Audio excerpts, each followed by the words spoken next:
Well, all right. So, Rupanuga Prabhu, good to have you with us. I think you need to have the prize for the most attendees of most Zooms. And we're happy for that. We're happy to give you the prize. We shall meet face to face in Jagannath Puri and we'll find a prize for you. Hare Krishna. All right. So, dear devotees, so everyone's coming together. Let us begin as devotees are coming together. We're also on Facebook, are we? Yes, we're on Facebook and we're being recorded. And so happily with so many devotees. And let us begin in an auspicious way as we should. Vandeham Shri Guru Shri Yuttapada Kamalam Shri Gurun Vaishnavamscha Shri Rupam Sagrajatam Sahagana Raghunathan Vitam Tang Sajivam Sarvetam Savarutam Parijana Sahitam Krishna Chaitanya Devam Shri Radha Krishna Param Sahagana Lalita Shri Vishakan Vitamscha Om Jnana Timarandasya Jnananjana Shalakaya Chakshuran Militam Jena Tasmai Shri Gurave Namaha Namo Mahavaranyaya Krishna Prema Pradayate Krishnaya Krishna Chaitanya Namne Goratvijay Namaha Vanchakalpatarubhyascha Kripa Sindhubhya Evacha Patitanam Pavanebhyo Vaishnavebhyo Namo Namaha. So today is Sunday. So today is a day of rest in many parts of the world, or used to be until supermarkets stayed open 7 days a week and other places stayed open 7 days a week. And as far as I was brought up, the Lord made the world in 6 days and rested on the seventh. Something like that we have heard in the past. But some perspective of where we're living, then Vasil joined us at the very end of our barbecue questions and answers yesterday. But I did notice you arrived, Vasil. We were happy for that. And Rupanuga Prabhu was with us throughout. Seva Rupa Devi Dasi was with us throughout. And I believe Dana was there. But yesterday evening, we had an outside barbecue, which included also a Zoom. And that evening was maybe the clearest evening since we've been here. Now it's almost 6 weeks since the beginning of Kartik that I've been here in Thailand. And yesterday evening was maybe the clearest evening, and the sky was black, so we were able to see the stars nicely. And this morning was seeing the same constellations of stars because the sky was black. And on this side, I'm pointing west, where they were over on the east before. And even in the time of being like outside, which was around 1 hour this morning before the Arati, then you can see how everything is moving in the sky. And all those stars, and remembering being in Brazil, and one very enthusiastic specialist astrologer with a big, very special kind of telescope, he came there and he was showing us things that we just see as a haze with our eye. It looks like a haze with that telescope. It's showing so many things within that haze, glittering and shining and this, that, and the other. And anyhow, when we get that opportunity to see so many stars in the sky and so clearly, then surely it makes us think, even for a few milliseconds, even if we can't make the focus of thought last into many seconds or minutes, it surely makes us think about where we are and what we are doing. Who am I? What is the purpose of all this? What is the destination? How to achieve it? And everywhere there is life. Every star, every planet, everywhere there is life. And we need to just throw out everything we've ever heard in school about what is the universe, etc., and just happily accept Srimad Bhagavatam's version. Srimad Bhagavatam is the ripened fruit of the Veda. It's telling us the truth. It's telling us about the universe, its manifestation, its gradations, its planetary systems, etc. So here we are. We are on the planet that's spinning around, and then in the sky, everything is relative to each other. So we may at first think the sun goes around the earth, then we find, oh, maybe the earth goes around the sun. Then we find that the earth is spinning, the sun is spinning, and all are moving in relation to all of the other stars and planets that are in the sky. And really we can appreciate that we are very tiny. But with our tininess comes our big ego. But we need to leave all that ego behind and appreciate we're absolutely vulnerable. We're in the midst of a universe which is not our home. It's our prison house. It's our correctional institute. And we really need to take the guidance of those who know the way out. They know the way out of this galaxy, these galaxies of stars and planets and everything else that is there. They know the exit because everything here is temporary. This is given in Bhagavad, in Srimad Bhagavatam. But Mahaprabhu, headed by Mahaprabhu, then we've got our key holders, the key holders to open the exit port from this whole universe. And then there are so many universes, some which are much bigger than ours. The Lord Brahmas with their many heads. When Krishna called, said, oh, I want to see Lord Brahma. Please call him here. Lord Brahma came, bowed, and then at the door, then the doorman said, the gateman asked, that yes, okay, I'll inform Krishna that you're here. Then went to inform the Lord. The Lord asked, which Brahma? And then Lord Brahma said, oh, a four-headed Brahma. Is there another one? And anyway, went back with the news and then came back again and said, the doorman said, yes, the Lord, welcoming you, please come in. And then when he went there, he found so many Brahmas, some with 10 heads, 100 heads, 1,000 heads. I believe even 1,000,000 heads was mentioned. So Bhagavatam is telling the truth. And Bhagavatam, this pastime with the Lord calling for our Lord Brahma, then he's showing that our universe, it's not so big. There are so many which are bigger. There are some which are smaller.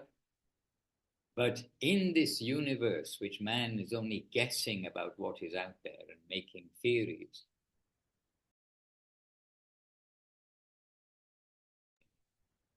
so theories also about medicine and about other things, when we were young, they told us some other things which they tell the opposite now. So this idea of discovering things, it's based on a theory and then gets modified as they see that some theories don't work. So instead of the ascending method of knowing about where we are, what is good, what is bad, then we are approaching by the descending method. The descending method means a revealed truth. So here's Paramananda Prabhu. You can keep the door a little open in case somebody wants to. Paramananda who just joined us. And he's the expert lighter of the barbecue. Going to be so tall, I'm going to have to raise that. Here's Paramananda Prabhu. Paramananda Prabhu. He was looking after us in the barbecue last night. And then this morning, we're still doing the morning program outside but now in the Sky Shala, the raised rice hut. And now it is getting light at the time of Arati, but it is much darker than when the program was on the Kartik program was taking place.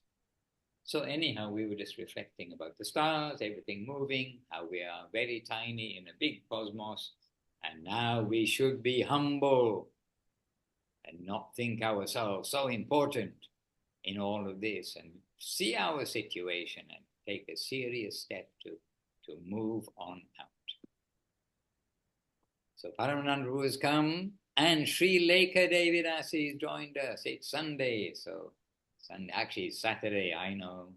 Saturday, Sunday, she's there. And Haridev Prabhu is there in the same, nearby at least, in the same ashram, or maybe you're in your home just now, I don't know.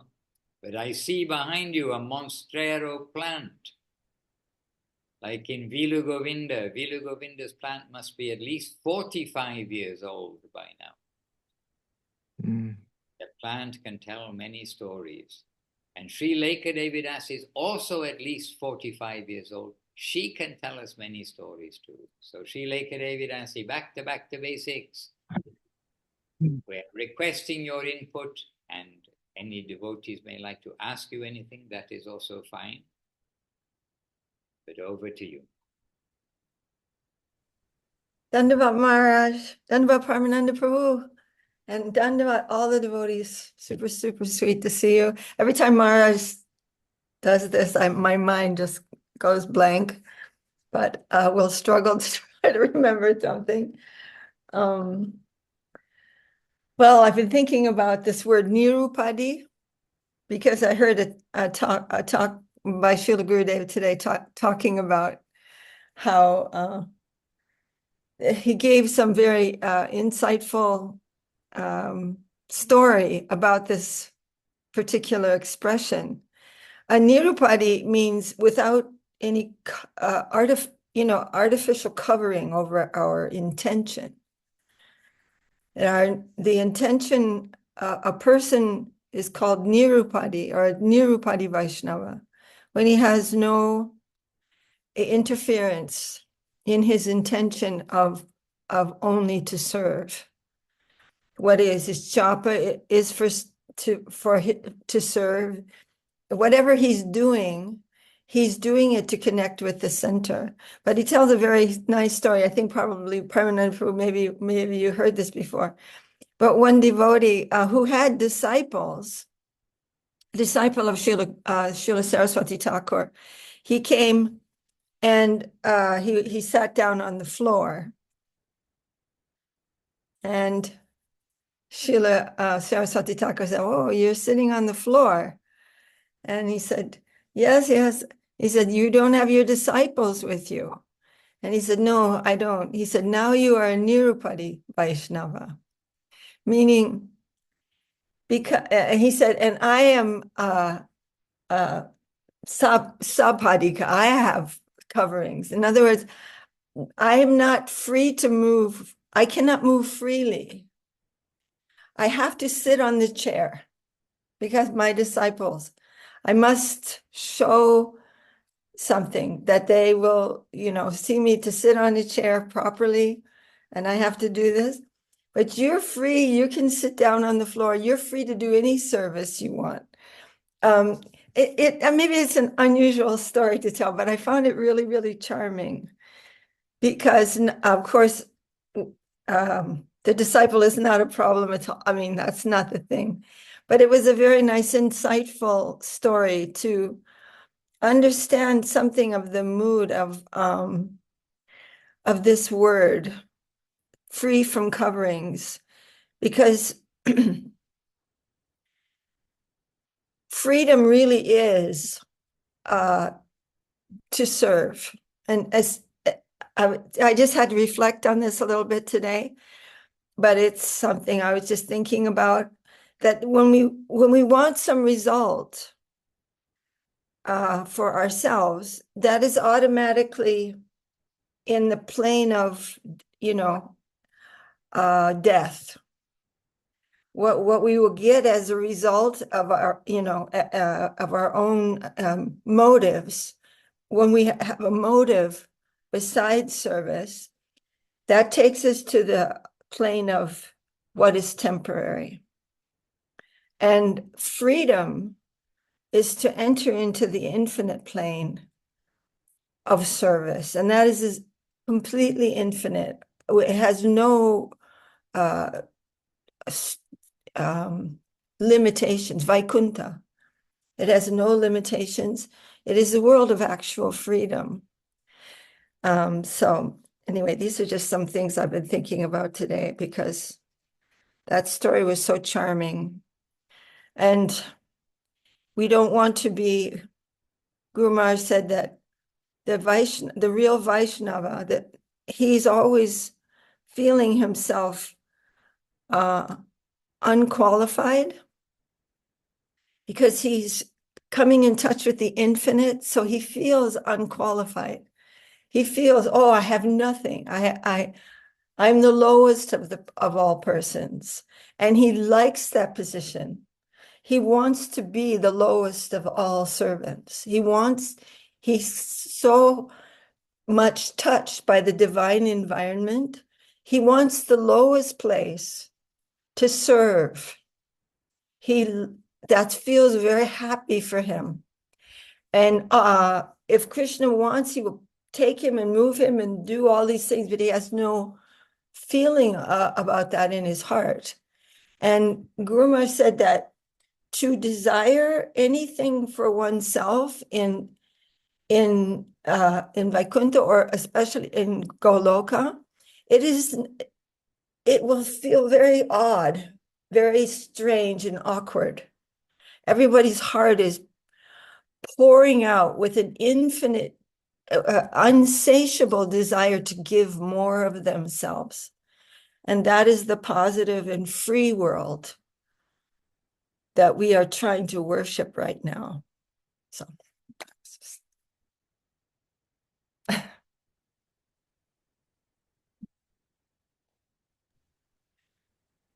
that was all. That's all. That's not only all, it's very valuable. But also it feels wrong in this world to want something for oneself. I mean, once we know what's right and wrong, then we do want to be in the plane where we're not thinking of ourselves. Are we really trying to hold on to the enjoyment of this world and think, well, really, this world is enjoyable, but I'll give some attention to the upper world? I mean, really, we are wanting to be wholehearted. This is what's expected of us, and really we expect it of ourselves.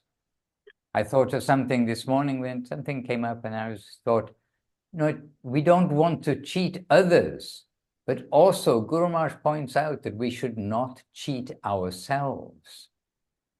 So there's also cheating ourselves, there's cheating others.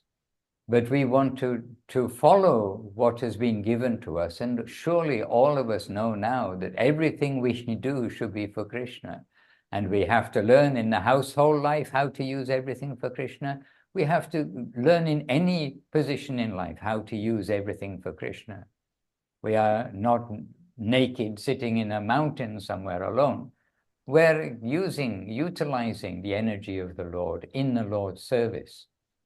And so we know the ideal, and we are trying to practice that.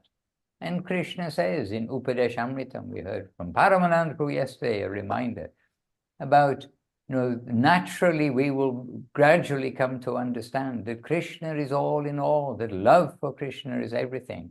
And it's a gradual process. We take the medicine, but we need to keep taking the medicine.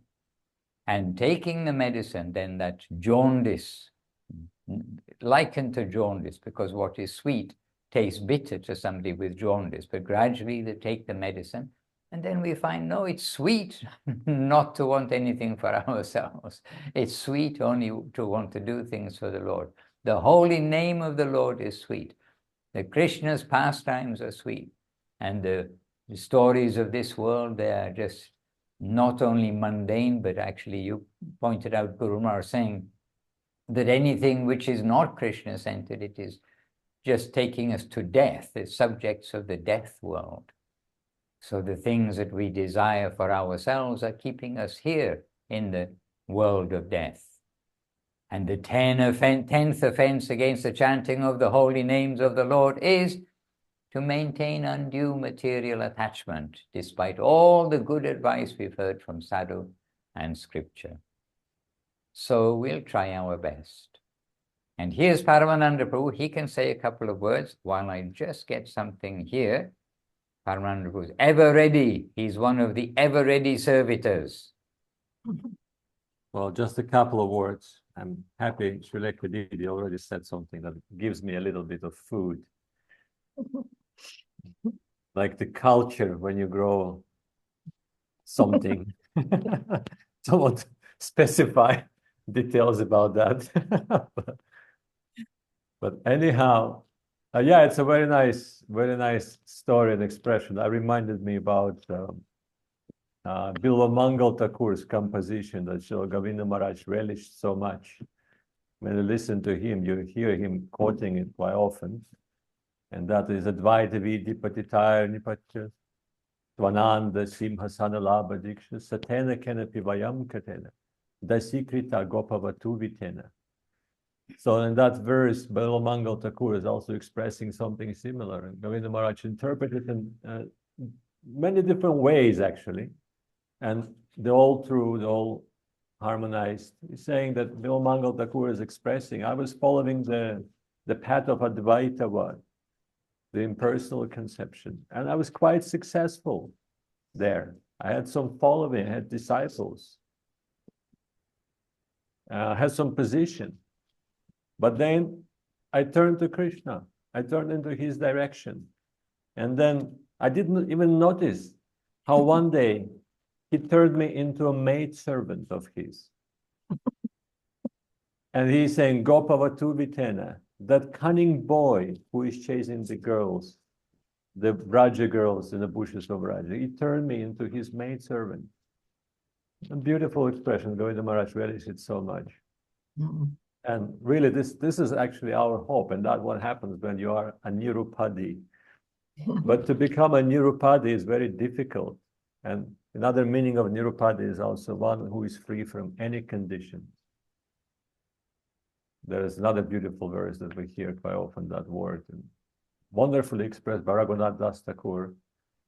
Nirupadi Karanena Sri Sachinandanena Tvaigapati Satopi Tat Priyana Arpitosmiti Kalumama Yogya Yogyatam Tvamagrinam Nijanikata Nivasam Dehi Govardhanatam. He is praying to Govardhan. He is also using that word, saying Nirupadi Karunena, unconditionally merciful. There is no limits to his mercy. You're Sachinandan, who is that personality, who does not consider anything when it comes to giving himself to others. He have given me to you. So that is the expression with that word. So this is our prayer, that one day we will be turned into a maid servants by that cunning boy. But for that to happen, we have to walk the path of surrender. And again, that is also coming to us when we are slowly becoming Nirupadi. And again, it's all natural. It's not something you can force, figure it out, make a plan. Okay, I'm just going to be that person. You know, like step 1, step 2, step 3. And the general directions there, no doubt. But each path is very individual. And I was also thinking on that, like Srilekha Devi was mentioning Vaikuntha, unlimited place. But I was also thinking about the whole world of Vaikuntha. Because when we hear how everything is focused on the Lord, it's easy to start thinking that we're losing individuality. And really, for people who are not exposed to Gaudiya Vaishnavism, this can be the question. Well, how about me? Excuse me. And they may say, well, there's not you. There's no you. There's only Lord. But no, there is also you. But with your true ego. And we're on that part of Chaitanya Charitamrita where Sri Chaitanya Mahaprabhu is describing the science of devotion to Sanatana Goswami, the Sambandhagyan. And that's how it all starts, with the simple question, a very long answer, and a comment. Actually, the answer is very simple too, but then Mahaprabhu elaborates. And elaboration becomes the biggest chapter in the whole of Chaitanya Charitamrita. When he's asking who I am and why am I suffering in this world, and Mahaprabhu is answering, your true identity is Jivarasurabahoy Krishna and Nityadas. You're the loving servitor. That's where you are. This is your true ego. Only in connection with the Lord you will become true self. But then also, it is explained that there are so many different relationships. So in the process, you're not losing your individuality. No, you're actually acquiring your full-fledged individuality in relationship with Krishna. Otherwise, you're just covered in illusion, constant illusion. So I was also thinking about it. And then that was a question in my head for quite some time, because, everybody's calibrated, cloned, and almost like Star Wars, where you see the clones focused on one command. That was my idea at some point. And then I'm thinking and thinking and thinking. I'm finding some comfort from Guru Maharaj and Govinda Maharaj. And by their grace, I stumbled upon a wonderful scripture and was encouraged by Srila Govinda Maharaj to read it. And that was Brihad Bhagavatamrita, where Sanatana Goswami describes the world of Vaikuntha and how highly individual it is, and how everyone have their own unique desires and expresses their own unique desires towards how are they want to be with the Lord, how they want to serve the Lord, how they want to please the Lord. Everyone is such a unique individual, so individual that Gopakumar is stunned. Well, he's just at the gate. He haven't even entered the city yet. He's there. He's completely blown away what he sees. He's keep doing dandavats because he's thinking, oh, there is wonderful, one of a kind Lord is traveling, and they're just residents of Vaikuntha in such a great variety. And then as he enters the city, he sees that all of them express very one-of-a-kind ways how to satisfy Lord of Vaikuntha. And they have family, they have children. It is all described there. They have their houses, and they're not like a same, like in the house project. In the projects of, I don't know where, Srilekha would know better. They're not the projects of this world. They're unique. Yeah. And according to their moods, they change the shapes, and how I'm sorry to say that, when the family become an obstacle, they just, by mystic power, because all the power is available to the resident of that world, they just transform them into something useful for that particular moment. It's incredible. It's mind-blowing. But anyway, I was very happy to hear that we are indeed not only losing our individuality, but having very unique relationship. And we are a highly individual with unique characters, natures, and desires, and all of that. It's all retained, but in a proper universe of a proper ego, we can say that the ego as a servitor of the Lord, loving servitor of the Lord. So that is wonderful. So thank you, Srilekha Devi. Oh, These are the thoughts that just entered my heart just by listening to you. Now you see what kind of cultivation takes place in the hearts of devotees. Yes. No, that was so wonderful to hear. Incredible. And that part of the Brihad Bhagavatamrita was so surprising to the description, because we always think, I had the impression, excuse me, Prabhu, do you mind if I just say one little thing about that? But I always thought, they all look like Lord Narayan, they're all worshipable, forearm, looking like, but they look like and they're doing these very astonishing things. And as Paramananda Prabhu says, he's just at the gate. He hasn't even gone in yet. And they have all these unbelievable things that they're doing. Anyway, thanks for reminding me about that, Paramananda Prabhu. That was so wonderful.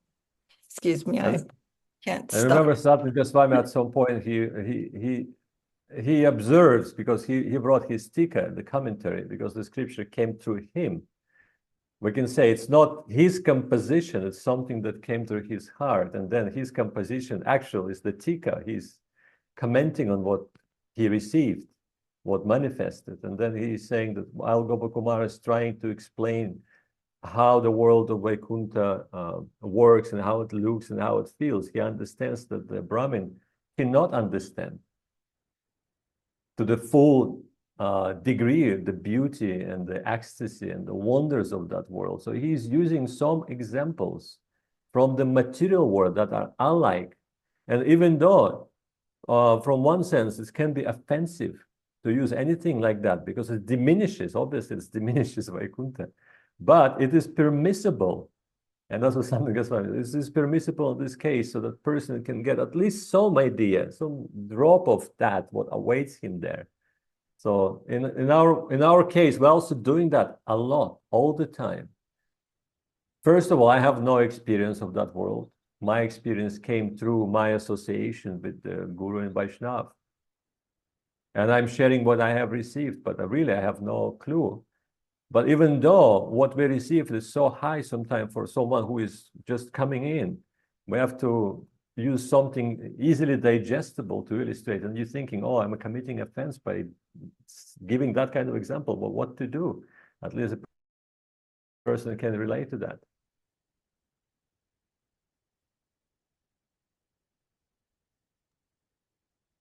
If you like, I can read you some words of Srila Guru Maharaj, because while you two are talking, then directly something we just read recently comes to mind. And so here are some words, very short, it's not a long quotation. So Srila Guru Maharaj is saying, what is our position? Where are we? And who are we? So this Guru Maharaj means Srila Guru Maharaj Srila Bhakti Rakkhak Sridhar Dev Goswami Maharaj, saying our position is secondary in the objective side. With our wealth, we may be suppliers to Krishna, and the respect, the pratishta is all going to Gurudev. The main capitalist is Gurudev, and that is Baladev or Radharani in the original position. We are making transactions with their property. We are like small industrialists who take delivery of the articles from the big industrialist and then take them to the market for ordinary sales. The Krishna consciousness we are spreading is like that. From Gurudev, we take the articles and sell them in the market. This refers to Krishna Katha and to all other things. We belong to a secondary, subordinate position. We are not owners of potency. We are but a part of the potency. Being constitutionally subservient, we have no freedom to enjoy. The master of the potency is to enjoy it, and we are to supply his enjoyment. And of course, capital H, his, who is the master of the potency. I mean, we're coming to Krishna conception of Godhead. Okay, the master. So he is the master, while we are many particles of subservient potencies. And thus our position is to be enjoyed, to be subservient to the higher. Herein lies our swarup, our intrinsic identity. We shall be best situated if we can come to such an understanding. In a nutshell, this is Vaishnavism, that we are not enjoyers, we are to be enjoyed. We are not positive, we are negative. We are not predominators, we are predominated. So in a nutshell, and yesterday we were reading somewhere else about Srila Guru Maharaj used the expression, this is all a hard nut to crack. So now, but here he's giving another thing about a nutshell. If any of you have walnuts at home, Christmas is coming. In the UK, walnuts were very traditional at Christmas. But to break some of those walnuts, they were a hard nut to crack. Hare Krishna. something reminded me about that famous story when Srila Prabhupada had a conversation with Srila Guru Maharaj behind the closed doors, and then disciples were waiting outside. And then when he came out, and perhaps it was Achyutananda Swami, please do correct me, I think. inquired, what have you been talking about? And Prabhupada said, if I am to tell you, you will faint. So they have that capacity. They're the residents of that plane. So whatever they're discussing, like sometime in Chaitanya Charitamrita, there's a short mentioning of how Mahaprabhu, while he's traveling in South India, as he's visiting a place of Shiva and Parvati, and then he meets Shiva and Parvati in their forms as a Brahmin and a wife of the Brahmin. And it is just mentioned. And they had a long conversation and no elaboration came. Or Nityananda comes to see Mahaprabhu in Puri and they have a long conversation. And also Krishnadas Kaviraj Goswami leaves a mystery over there. So they are actually discussing their parts of that world. They know exactly what it is and how it is. But to us, they're giving it in small doses. Not to kill, but slowly cure. If you give too much, then medicine, then the patient may die. But slowly, drop by drop, you're giving, and then the patient become cured. Otherwise, we'll just faint, and that's it. Hare Krishna. And we have a smiling Vaishnavi face with us. Well, one of the smiling Vaishnavi faces, Nirupadi Devi Dasi. She's a busy lady, but she's here on the Zoom today. Maybe she'd like to make a contribution. And are you in Australia or are you in India? Your microphone, you have to press the button here. I just wanted to observe today my Dandavat Pranam to everybody to answer you. Yes, I'm in the very hot Australia at present. We are entering summer. And I'm already thinking, winter in Nirupadi could be possible. But yeah, it's nice to see you all. And I'm really loving hearing, the drops of nectar and, Gopakumar pastimes and the way Srilekha Didi speaks about that, intimate path that we're after. And also Paramananda, how you just said then, the private conversations that our guardians are having, people like yourselves, the sadhus, they're consistently giving us spoonfuls of Harikatha. So I'm so blessed to have my Sundays available. It's literally the only window of my week that I wrote to Maharaj the other day. Please forgive me. I can't come on Sundays. I've got school reports to do.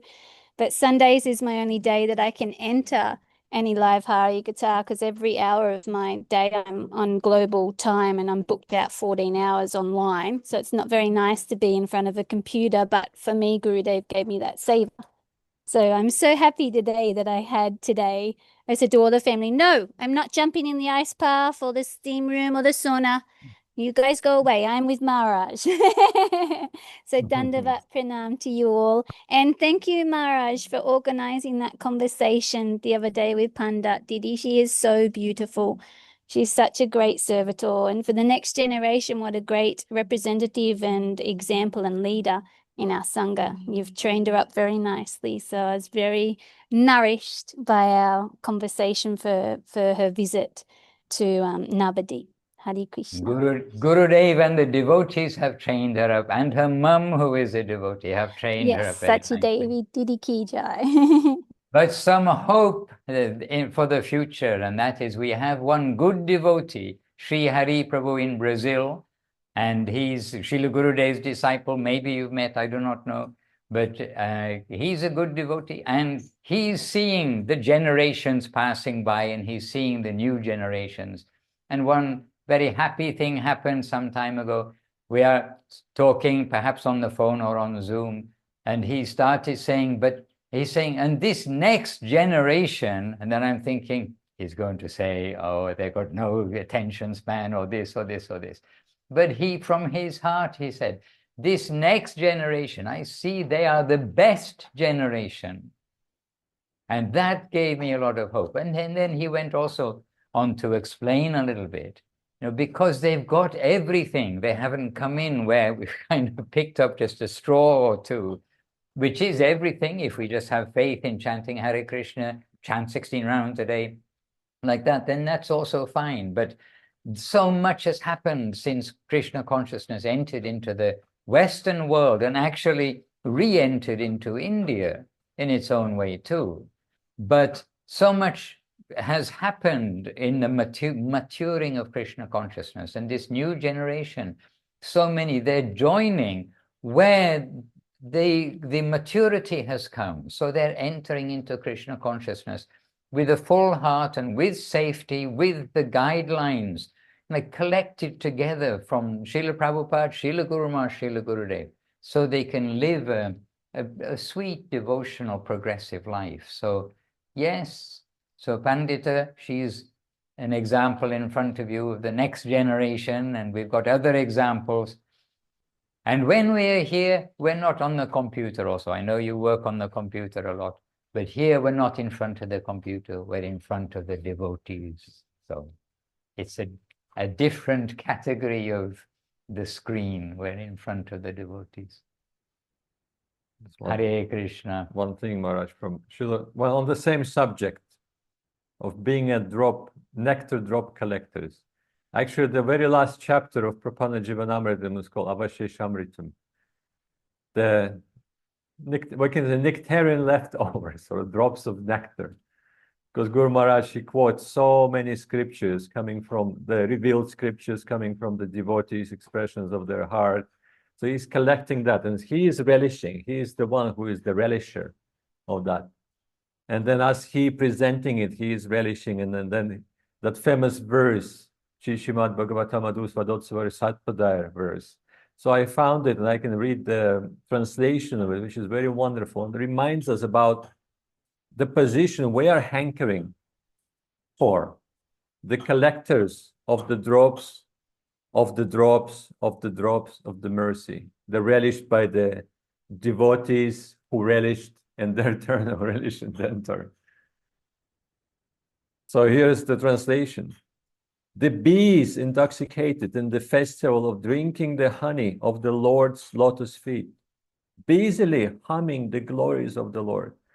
And as they do that, drops of honey from their mouth fall and scatter all around. For my own divine prospect, I have carefully collected some of those drops herein, and as I do worship the dust of the holy feet of those saints again and again. And really, it's a beautiful sentiment, and not just a sentiment, but actual feeling of Srila Guru Maharaj. And Govinda Maharaj elaborated in his commentary on that verse, he's saying that they are, yes, devotees like Guru Maharaj, yes, they are in that position to relish that. And what they are relishing, they also, those drops are coming to us, and we're relishing with that. And whatever we receive, we also started feeling that we cannot contain it, we must share it with somebody. So that's the last thing I wanted to say for today. Not me, actually, that was Guru Maharaj. Hare Krishna. I was just looking for the hard nut to crack, but next time. Well, how about the ego, Maharaj? Oh, well, how about the ego? Well, that's what we were reflecting on in relation to our tininess in this universe. When we see the constellations and the stars moving as we did in the night last night, and then how tiny are we on a tiny planet within the universe? And then each of us have got this giant ego, which makes us, in illusion, think we are so important. And interestingly, when we see about the universe and how the universe is created, how it's made up, there are so many layers, and maybe somebody can correct me, but I think it's 7 layers surrounding the hole in the middle, which is where we live. Half is filled with water. And each layer, I think, is 7 times thicker than the previous layer, something like this. So, as you get bigger and big, go further out, the layers are thicker. And the thickest layer is ego, ahankar. This is what is binding us within the universe. So we have to think, as they say, out of the box. We've got to think out of our heads, the box of our heads.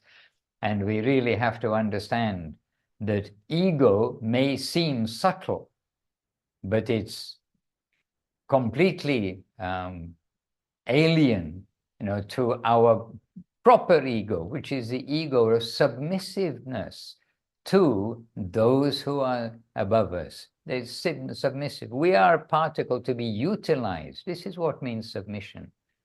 And this other ego, as elsewhere Guru Maharaj said, like a mountain. There's a mountain. Universe, Govinda Maharaj's description. As big as the universe. Our ego is as big as the universe.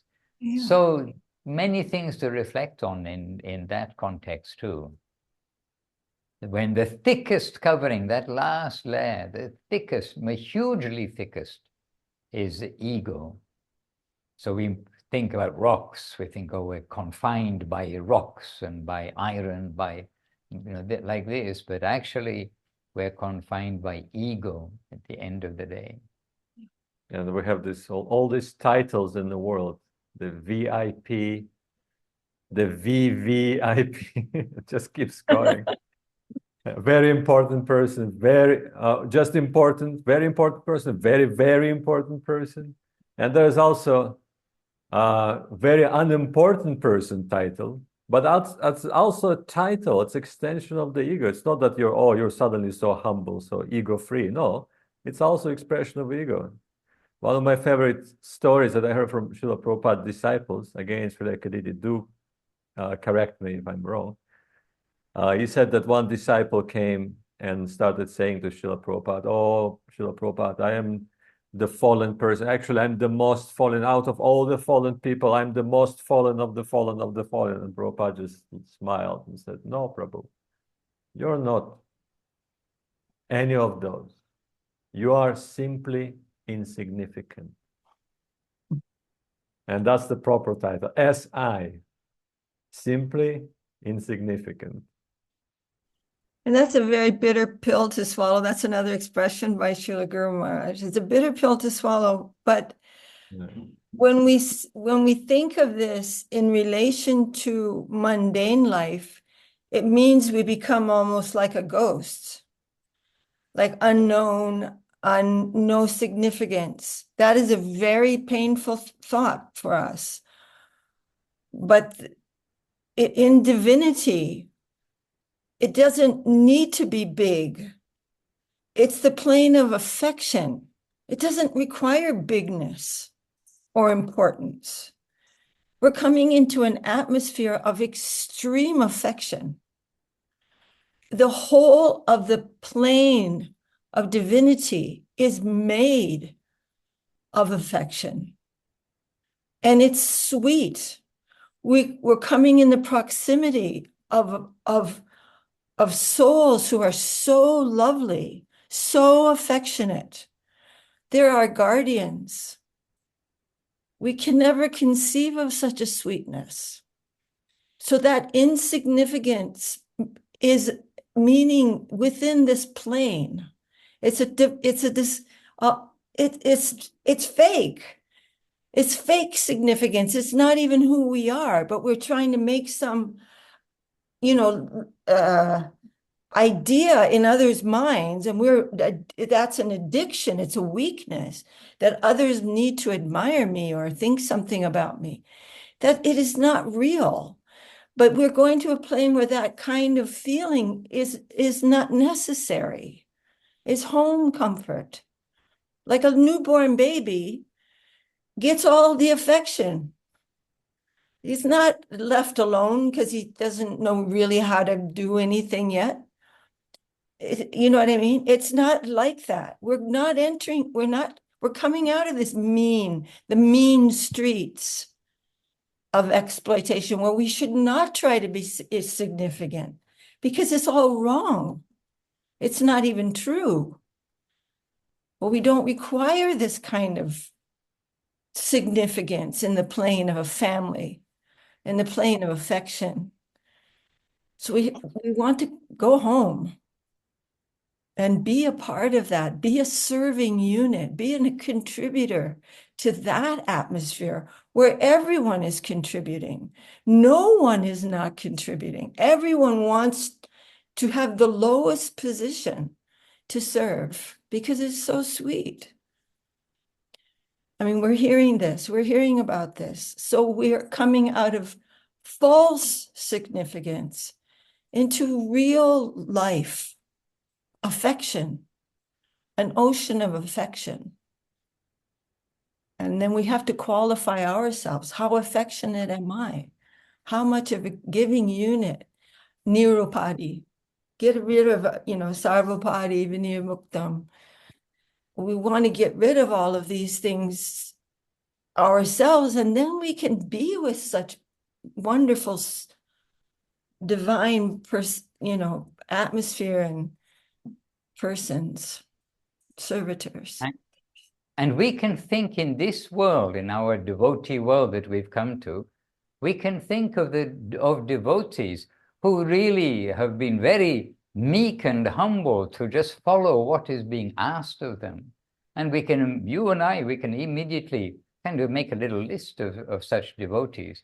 So it's not that those devotees, they've become just meek and weak and all is one, they're all the same as each other. They're the most beautiful devotees we know.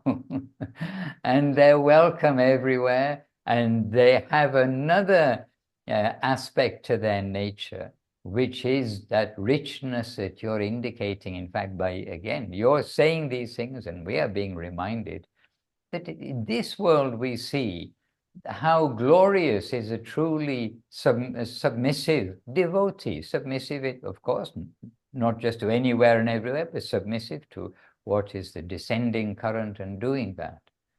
And their nature, as Srila Guru Maharaj said, a servitor is welcome everywhere. And those who really have that nature, not just showing when they come in front of Gurudev and then doing something different, but those who really have that nature, really they're glorious. And they are an example for us all to see that they receiving the mercy of everyone too. They're recipients of everyone's mercy, they're thriving, and they have the personality, their own personality. But it's the servitor's personality. Okay, look at Gurudev. If anyone's struggling, look at Gurudev. I mean, he's that personality in relationship to Guru Maharaj and to the ideal of Mahaprabhu and the Rupa Nuga Sampradaya. And we can, I mean, definitely we can think of others. The surrendered soul is glorious. Yeah. Hare Krishna. Significant in the heart plane. Yes, absolutely.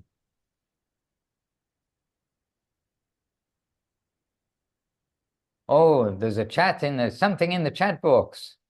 What's in the chat box? Let's open the box. Should we open the box? Doesn't want to open. Seva Rupa Devi Dasi. She's got a contribution. Oh, she's given us the bees. The translation, Paramananda Prabhu was reading just before from Shri Prapana Jivanamritam. Wonderful. And Srila Gurudev so happy with this verse. Guru Maharaj happy with this verse.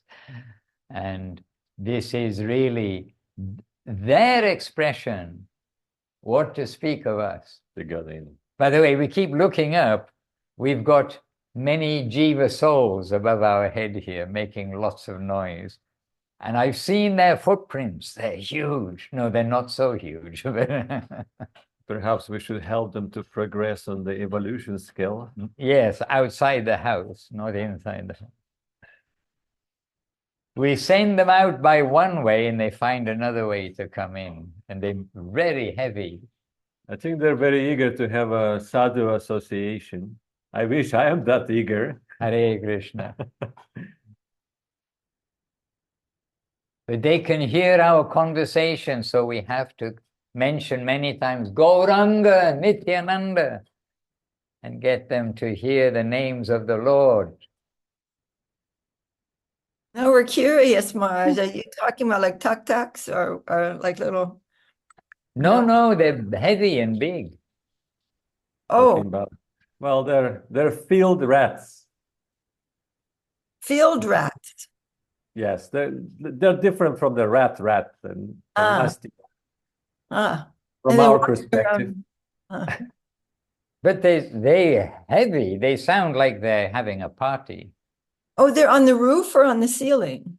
In the Ceiling, roof, in the ceiling. Oh, they're in beneath the roof and above the oh, ceiling. Yeah, yeah, oh, yeah. oh. Anyway, don't worry. I mean, you're just probably wondering, why do we keep looking up like this? You know, expecting Krishna to reveal himself or something. We're just discussing all kinds of, Gurudev is talking about all kinds of consciousness today. Yeah.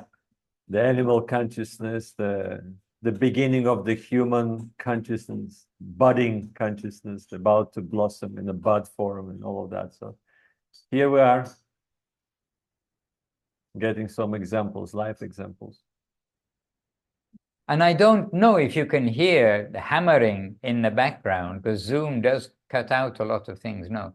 But actively hammering, tapping away the sounds of savor where we are seated, which is a Vaishnava Shala, and behind us, they are constructing the temple, and now the windows and door frames are going in, already in. And so now quickly some shape will come. It's been rainy longer than usual for the rainy season, but now the clear days have come and they're back at work. So yes, I have to fulfill my promise.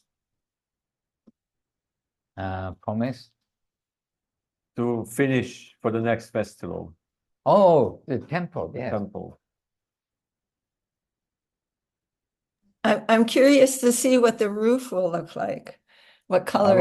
I'm also curious to see that. Oh, Hi. I'm always Hi. picturing it blue. I mean, that's how I picture their temple. But I guess that's why the picture looked like that, maybe. The blue roof, you mean? I was picturing it like that, but I don't know what Okay. it's going to be finally. Well, we're taking into consideration whatever comes to the hearts of the devotees. Really, there's a reason why you're telling me about it just now.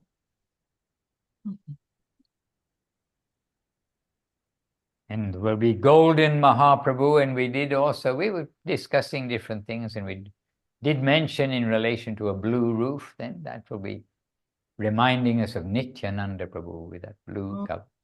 But this is in the discussion stage. But I hope Mahaprabhu will send his dedicated servitors first. I mean, isn't that what happens? The parshads are coming first before Krishna actually descends. Well, there's Bhima Krishna Prabhu and Haridev Prabhu. They're thinking, are we going to be included in the Parshad section? I don't know. The mind of the Lord is known only to the Lord. That's Krishnadas Kaviraj Goswami's expression in Chaitanya Charitamrita. So you never know. But don't worry, Ishtadevika, don't worry about it. And today we are going to the biggest Buddhist complex in the north of Thailand, anyway. Yeah, probably the whole of the country. Maybe in the whole of the country. Maybe Srilekha, you've been there? Did you go there? Now, this time also on the way back from the lake, when we went to the lake, we stopped there. Yeah. Good ice cream. Yeah. It was very, I mean, it's an ongoing thing. I think that a lot of the major artists maybe in Thailand come there to contribute. But I did take a few pictures, and once in a while I have a look at those. It's when I think of all that I mean, really, Thai art is, to me, astonishing. And when I think of all of that coming in front of Mahaprabhu, it's really quite a thrilling thought that all of this will come and be utilized, come forth to dance in front of Mahaprabhu. I think that Hare Krishna.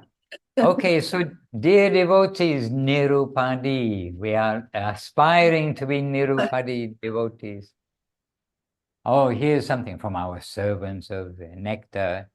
I remember Maharaj, one summer program, many years ago, he was giving us a class here in Gita Farm, and he was saying a meditation to say, we are tiny, tiny, tiny, tiny. And after all, while we transform the tiny into the glorious sound Nittai. That's Srila Gurudev. Oh, me. It was you.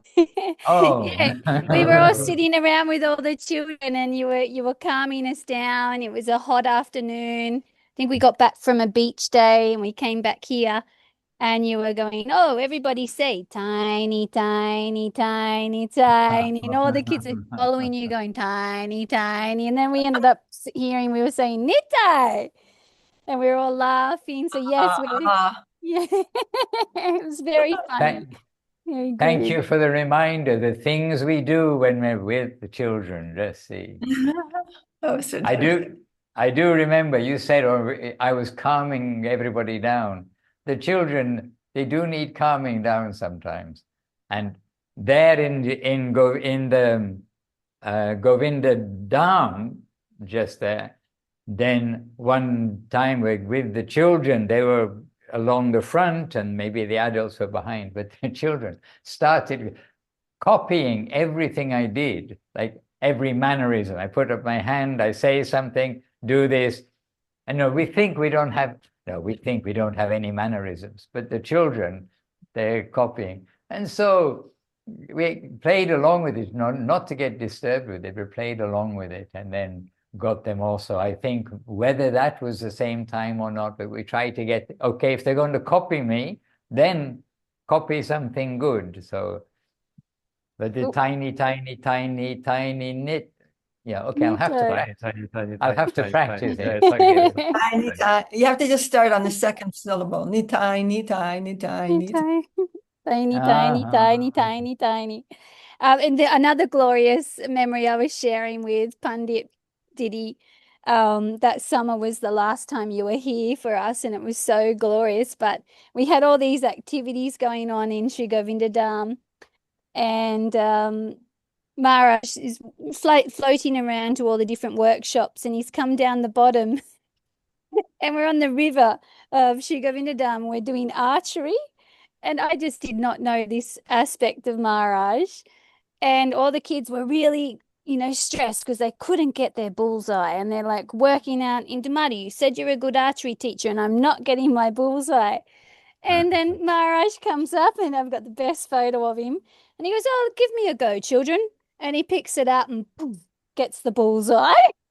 And we're all just like, what? And then psychological momentum happens in Vaishnavism. That concept is once you see one person succeeds, others can follow, and then so he's gone off back to the temple to do more preaching.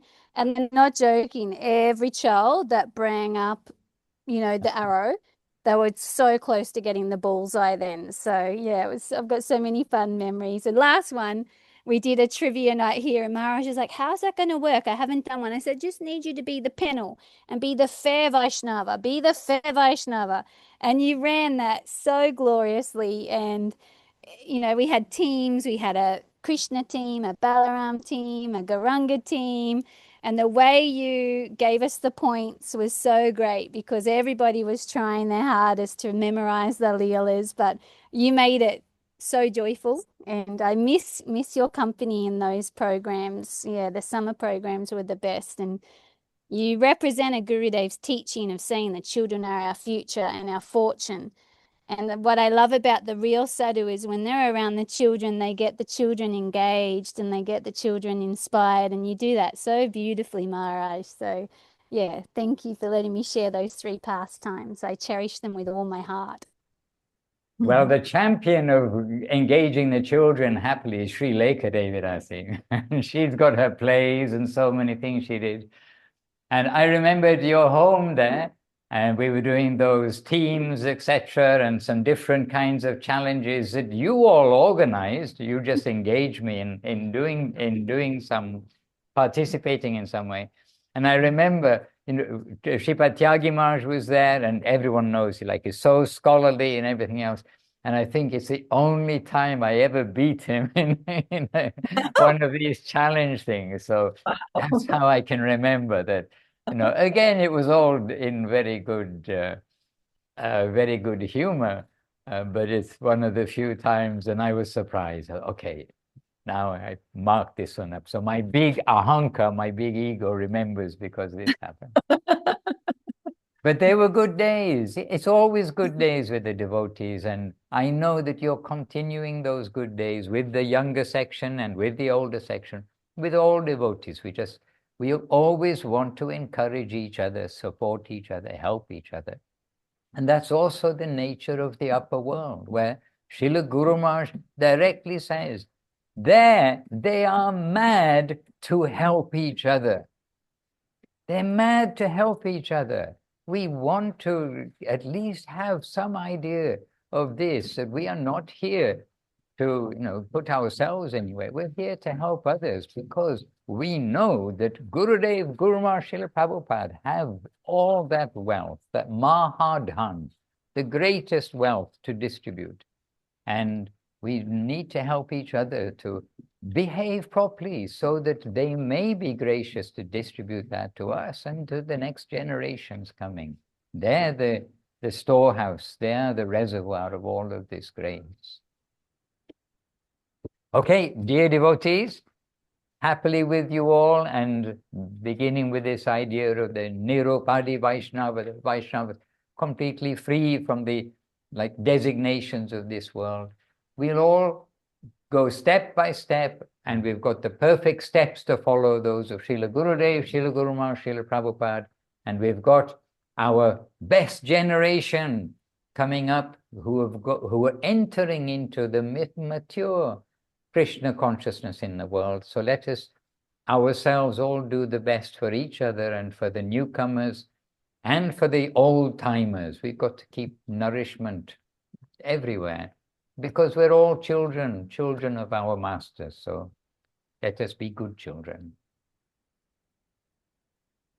All right, dear devotees, the clock has gone very fast today. So if we Srila Bhakti Ranjan Madhusudan Maharaj ki jai. I thought you were going to say something else. Okay, all right. Jai Srila Gurudev, Srila Bhakti Sundar Govinda Dev Goswami Maharaj ki jai. Jai Srila Guru Maharaj, Srila Bhakti Rakkhak Sridhar Dev Goswami Maharaj ki jai. Jai Bhagavan Srila Bhakti Siddhanta Saraswati Thakur ki jai. Shri Rupa Nuga Guru Vaga ki jai. Namacharya Srila Haridas Thakur ki jai. Vishvarenya Srila A.C. Bhaktivedanta Swami Prabhupada ki jai. All the assembled devotees ki jai. Ananta Koti Vaishnava Vrinda ki jai. Shri Chaitanya Saraswati Acharya Vrinda ki jai. Harinam Sankirtan ki jai. Nitai Gaur Premanandi Hari Hari Bo. Vancha Kalpatarubhyascha Kripa Sindhubhya Evacha Patitanam Pavanebhyo Vaishnavebhyo Namo Namaha. So wishing all good things to each of you, happily here, not in front of the computer, in front of the devotees. Hare Krishna. Hi, everyone. Jai Jai. Govinda Govinda Govinda Gopala Gopala. Hari Hari.